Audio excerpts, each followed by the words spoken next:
میں اظہار خیال کے لیے دعوت دینا چاہتا ہوں۔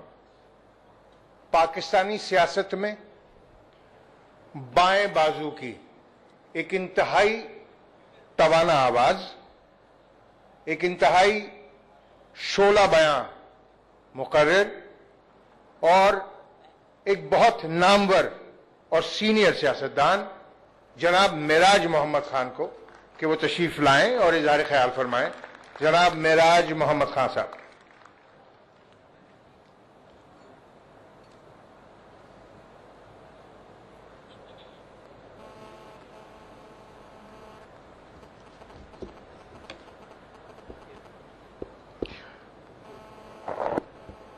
محترم استاد معظم فرمان فتح پوری صاحب، اسٹیج پر بیٹھے ہوئے دوسرے زعماء کرام اور اس حال میں موجود مختلف سیاسی پارٹیوں اور خاص طور پر ایم کیو ایم کے قائدین، رفیقوں اور دوستوں، کیونکہ وقت بہت محدود اور کم ہے، اس لیے میں یہ مختصر سی بات یوں کہتا ہوں قائد اعظم کے بارے میں۔ ان کی آج برسی ہے۔ سلیم صافی نے بالکل صحیح فرمایا تھا کہ قائد اعظم ایک مسلمان تھے۔ کوئی ہے اس حال کے اندر جو یہ کہے کہ قائد اعظم مسلمان نہیں تھے؟ قائد اعظم نے مسلمانوں کے لیے ایک ملک بنایا۔ کیا کوئی اس حال میں موجود ہے جو اس سے انکار کر سکتا ہے؟ اس لیے ہمیں ایک بہت خوبصورت ملک قائد اعظم نے دیا ہے۔ یہ بڑا زرخیز ملک ہے، معدنیات کے اعتبار سے بہت اہم ملک ہے، کوئلے کے اعتبار سے بہت اہم ملک ہے، اور سب سے زیادہ اس بات کے اعتبار سے اہم ملک ہے کہ یہاں کے لوگ مہمان نواز اور جفا کش ہیں۔ خواتین و حضرات، ظاہر ہے کہ ہم سب قائد اعظم کا کہ احسان مند رہیں گے اور احسان مند ہمیں ہونا چاہیے۔ بے شک تقسیم ہند میں بہت خون بہا، بہت لوگ قتل ہوئے، لیکن انہوں نے تمام کوششوں اور کاوشوں کے ساتھ اس ملک کو ہمیں دیا تھا۔ کیا ہم اس ملک کے ساتھ انصاف کر سکے ہیں؟ کیا ہم قائد اعظم کے ساتھ انصاف کر سکے ہیں؟ وہ تو ایک بڑے انسان تھے اور اس کے بارے میں کوئی دو باتیں نہیں ہیں۔ وہ جو میر نے کہا ہے کہ مت سہل ہمیں سمجھو، پھرتا ہے فلک برسوں، تب خاک کے پردے سے انسان نکلتے ہیں۔ تو قائد اعظم تو ان عظیم لوگوں اور ہستیوں میں سے ایک تھے جن کو ہمارے سندھی زبان میں کہا جاتا ہے کہ مانو سب نہ سونا، پکھی سب نہ ہنج، کہہ مانو منج اچے بو بہار جی، کہ سارے لوگ حسین نہیں ہوتے اور سارے پرندے ہنس نہیں ہوتے، وہ چند لوگ ہوتے ہیں جن سے آزادی کی اور بہاروں کی خوشبو آتی ہے۔ ہمیں قائد اعظم سے آزادی کی خوشبو آتی ہے۔ مجاہد بریلوی نے بہت اہم بات کہی تھی، نہ معلوم کیوں کہی اور کیوں چھوڑ گئے، کیونکہ عام بات طور پر ہمارے مباحثوں میں، تقریروں میں یہ ہوتا ہے کہ ہمارے ملک کے کچھ لوگ سمجھے نا قائد اعظم کو ایک مولوی بتانے کی کوشش کرتے ہیں، ایک ملا کی طرح ان کی تصویر بناتے ہیں اور پھر اس میں ایک داڑھی بھی لگا دیتے ہیں۔ تو قائد اعظم مسلمان تو پکے تھے، اس میں تو کوئی شک نہیں ہے، مگر وہ نہ ملا تھے اور نہ کٹھ ملا تھے، ان کا کوئی تعلق نہیں تھا۔ اور اگر ملا اور کٹھ ملا ہوتے تو اس وقت تقسیم ہند کے وقت دو بڑی پارٹیاں جمعیت علماء ہند اور جماعت اسلامی قائد اعظم کی مخالفت نہیں کرتی، قائد اعظم کی حمایت کرتی۔ اور آج اس پاکستان کے اندر ایسا لگتا ہے کہ یہ دونوں پارٹیاں جو ہیں انہوں نے پاکستان بنایا تھا، قائد اعظم کو انہوں نے بتایا تھا کہ اسلام کیا ہے، دین کیا ہے، مذہب کیا ہے۔ یہ بہت غلط رویہ ہے ہمارا قائد اعظم کے بارے میں۔ قائد اعظم مسلمان تھے، بے شک میں یہاں اسٹیج سے کھڑے ہو کے کہہ سکتا ہوں کہ وہ اتنے صوم و صلات کے پابند نہیں تھے، بے شک آپ کتنے ہی ان کو صوم و صلات کا پابند بتائیں کہ انہوں نے یوں نماز پڑھی تھی اور انہوں نے یوں دعا مانگی تھی، اور وہ شیعہ تھے کہ سنی تھے، وہ صوم و صلات کے پابند نہیں تھے۔ یہ بات ہم سب جانتے ہیں، اور ہمیں ذہنی طور پر اب اتنا بالغ ہو جانا چاہیے کہ ان باتوں کو قبول کرنا چاہیے۔ ایک بات لیکن میں یہ کہتا ہوں اور اسے نظر انداز نہیں کرنا چاہیے کہ 11 اگست کو انہوں نے کیا کہا تھا۔ انہوں نے، اس لیے یہ اہم بات ہے مجاہد بریلوی، یہ تقریر میرے نزدیک اس لیے اہم ہے کہ انہوں نے پریزیڈنٹ آف پاکستان کی حیثیت سے تقریر کی تھی، انہوں نے کانسٹیٹیوشنل اسمبلی کے صدر کی حیثیت سے تقریر کی تھی، انہوں نے یہ تقریر ادھر جلسے عام میں نہیں کی تھی، عوام کو خوش کرنے کے لیے نہیں کی تھی، انہوں نے دستور ساز اسمبلی کو خطاب کرتے ہوئے کہا تھا، دستور ساز اسمبلی کو خطاب کرتے ہوئے کہا تھا۔ اور پس منظر میں مسلمانوں کا پوری تحریک تھی جو انہوں نے کھڑی کی تھی، سینکڑوں لوگ مرے تھے، لیکن یہ جرأت قائد اعظم کی تھی کہ انہوں نے کہا قبلے کو اسی وقت درست کر دیا جائے، ورنہ لوگ نہ معلوم میری کیسی کیسی تصویریں بنائیں گے۔ لہٰذا انہوں نے اس وقت کی دستور ساز اسمبلی میں خطاب کرتے ہوئے کہا کہ اب تم آزاد ہو، تم اپنی مندر میں جا سکتے ہو، مسجد میں جا سکتے ہو، یا کسی اور خانقاہ میں جا سکتے ہو، تمہارا مذہب کیا ہے، تمہارا رنگ کیا ہے، تمہاری نسل کیا ہے، تمہاری زبان کیا ہے، ریاست کا اس سے کوئی سروکار نہیں ہے کہ تمہارا فرقہ اور مذہب کیا ہے۔ اس لیے یہ تقریر بہت اہم ہے۔ انہوں نے قبلے کو درست کیا تھا کہ کنفیوژن نہیں ہونا چاہیے۔ انہوں نے یہ ملک، انہوں نے صاف کہا تھا کہ میں نے پریسٹ کے لیے نہیں بنایا، مقدس پریسٹ لوگوں کے لیے نہیں بنایا جو اس ملک کو رول کرے، ملا اور پریسٹ اس ملک کو رول کریں گے۔ اس لیے اس بات پر ہمیں اب اس ملک میں جو کچھ بنانا ہے ہمیں بنانا ہے، ہمیں تخلیق کرنا ہے۔ لیکن آج کے پاکستان میں میں پوچھتا ہوں اگر قائد اعظم ہوتے تو مجھے بتائیے، اور بہت واضح اور صاف الفاظ میں بتائیے کہ ڈاکٹر عبدالسلام کے ساتھ وہی ہوتا جس طرح ڈاکٹر عبدالسلام کو، جو پاکستان کے ایک شہری تھے جنہوں نے نوبل پرائز پاکستان کے لیے حاصل کیا تھا، انہیں اس ملک سے نکال کے باہر کھڑا کر دیا گیا، اس لیے کہ ہم میں ہمت نہیں تھی کہ ہم قبول کریں کہ دوسرے فقہ کے لوگوں کو، احمدیوں کو بھی اس ملک میں رہنے کا وہی حق حاصل ہے جو مسلمانوں کو حق حاصل ہے۔ اور آج بھی ہم میں جرأت نہیں ہے، آج بھی ہم میں جرأت نہیں ہے۔ اور میں پوچھنا چاہتا ہوں اس ملک کے ان مولوی حضرات سے کہ اگر ان میں جرأت ہے تو یہ کہیں اور بتائیں کہ قائد اعظم محمد علی جناح کا کہ قانونی وزیر کون تھے؟ جوگندر ناتھ منڈل تھے۔ ان کو شاید پتہ بھی نہ ہوگا، وہ قانون کے وزیر جوگندر ناتھ منڈل تھے۔ سر ظفر اللہ خان احمدی جنہوں نے آپ نے مائنورٹی ڈکلیئر کیا ہے، وہ قائد اعظم نے نہیں انہیں ڈکلیئر کیا تھا، قائد اعظم نے انہیں اپنا فورن منسٹر بنایا تھا۔ یہ فرق ہے ہمارے اور آپ کی فرق کے اندر، آپ کی تعریف میں قائد اعظم کے بارے میں اور ہماری تعریف کے بارے میں بہت فرق ہے، اور ہم اس لکیر کو مٹنے نہیں دیں گے۔